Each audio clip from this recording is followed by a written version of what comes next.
No existe democracia sin Estado, sin ciudadanía, sin ley.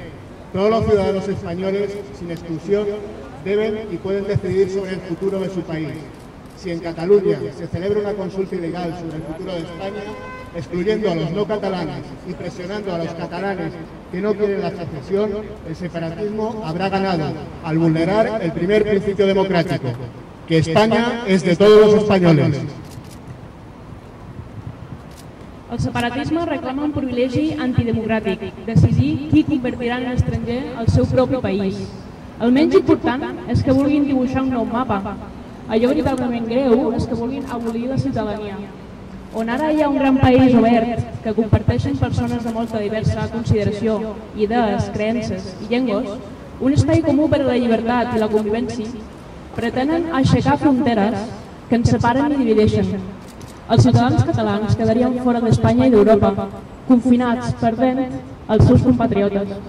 El seu país, per on viatjaren lliurement per fer feina o per vacances, serà terra estrangera. L'Europa lliure i pròspera, ressorgida a la centre de dues guerres provocades pel nacionalisme, ja no serà seva. La democràcia també són les diferències que sorgeixen de la llibertat.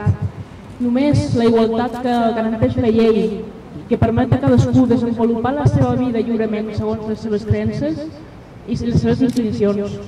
El respecte a la llibertat i a la rica diversitat humana ha convertit a la societat espanyola en una societat moderna, viva i amb moltes coses a oferir.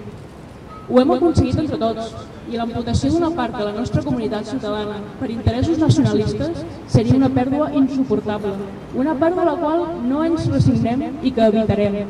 No només per obligació legal, sinó perquè tot ciutadà està en deute amb el seu país. Defensar-lo contra qui el vol trencar és un deure cívic inexcusable. Todos sufriríamos las consecuencias de la secesión, pero más que nadie los muchísimos catalanes que no desean dejar de ser españoles y europeos. Todos ellos estarán representados en el acto que mañana, fiesta de la Diada, celebrará Sociedad Civil Catalana en Tarragona.